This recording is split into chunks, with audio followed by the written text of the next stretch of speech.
सोनभद्र के जनपद के आखिरी छोर पर आपका आना हुआ, क्या कुछ थी और किस तरीके से आज का आना हुआ था?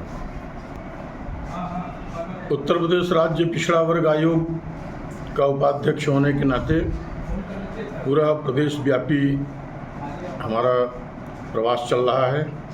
यह 45वां जिला है। आज उसी क्रम में उत्तर प्रदेश के ज़िलों में पिछड़े वर्ग समाज के लोगों की क्या स्थिति है, सरकारी सुविधाएं किस प्रकार से है उनकी, और सारी जानकारी करने के लिए विभिन्न स्थानों पर जा रहे हैं। उसी क्रम में आज सोनभद्र आना हुआ।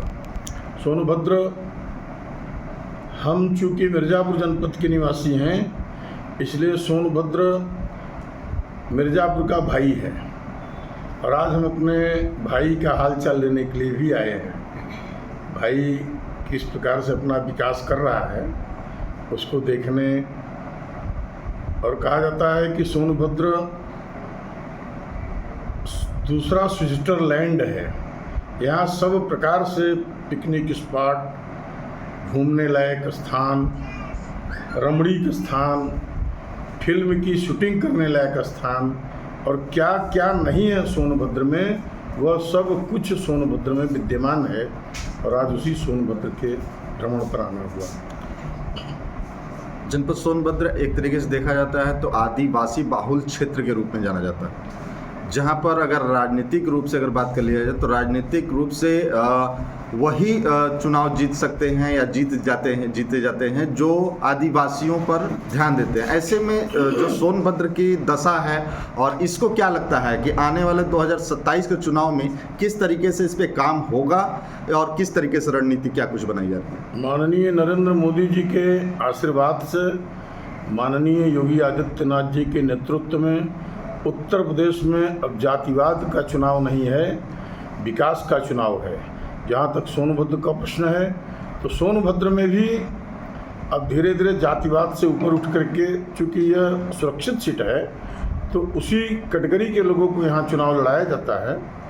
और भारतीय जनता पार्टी कई क्रम में यहाँ जीती हुई है, आगे भी जीतेगी, सोनभद्र का विकास करेगा, सर्व समाज सर्व जातियों का विकास होगा, यह लक्ष्य लेकर के माननीय योगी आदित्यनाथ जी चल रहे हैं। उपचुनाव में हार होने का क्या सबसे बड़ा रीजन था? जो उपचुनाव था दुद्धी विधानसभा का, दुद्धी विधानसभा का उपचुनाव मतदाताओं का मन कुछ इस प्रकार से नहीं बन पाया होगा, जबकि सरकार द्वारा सारी सुविधाएं उनको प्राप्त हुई हैं।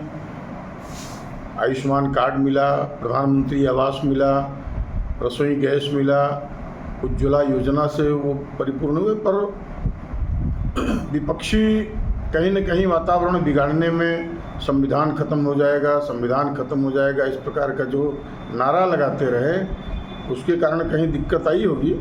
पर ऐसा नहीं है। उत्तर प्रदेश के अन्य उपचुनाव में भारतीय जनता पार्टी ने अच्छे मतों से विजय प्राप्त किया है।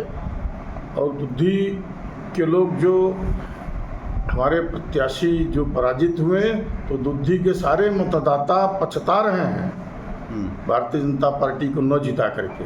भारतीय जनता पार्टी के ही प्रतिनिधि ऐसे प्रतिनिधि हैं जो सर्व विकास सर्व समाज का उत्थान करने की सोच रखते हैं। बाकी के राजनीतिक पार्टियों के जनप्रतिनिधि एक जातिवादी व्यवस्था लेकर चलते हैं, इसीलिए वो फ्लॉप हो रहे हैं। क्या लग रहा है 2027 का जो चुनाव है, क्या कुछ नई क्या रणनीति बनाई जाएगी? ऐसे में 2027 के विधानसभा चुनाव में माननीय नरेंद्र मोदी जी के आशीर्वाद से, माननीय योगी आदित्यनाथ जी के नेतृत्व में पुनः विधानसभा का चुनाव बम्पर वोटों से और बम्पर सदस्यों के जीतने पर, और हम सब लोग विजयश्री मनाने जा रहे हैं। पीडीएफ फेल है, कांग्रेस फ्लॉप है, बाकी के सारे राजनीतिक के दल को सारे उत्तर प्रदेश के मतदाता समझ चुके हैं कि अब केवल दंगा कराने वाली, अराजकता फैलाने वाली, कर्फ्यू लगाने वाली ये सरकार नहीं बनेगी। अब जय श्री राम करने वाली, भारत माता की जय करने वाली लोगों की सरकार बनेगी। जिससे उत्तर प्रदेश सुरक्षित रहेगा, उत्तर प्रदेश खुशहाल रहेगा, उत्तर प्रदेश का विकास होगा। और सारी जनता देख रही है किस प्रकार से उत्तर प्रदेश का विकास हो रहा है, सड़कें किस प्रकार से बन रही हैं, बिजली का व्यवस्था किस प्रकार से है, प्रत्येक घर को अन्न प्रत्येक महीने मिल रहे हैं और बाकी सारी सुविधाएं उत्तर प्रदेश की माननीय योगी आदित्यनाथ जी की सरकार में प्राप्त हो रही है। इसलिए उत्तर प्रदेश की जनता खुश है और पुनः योगी आदित्यनाथ जी के नेतृत्व में उत्तर प्रदेश में सरकार बनने जा रही है।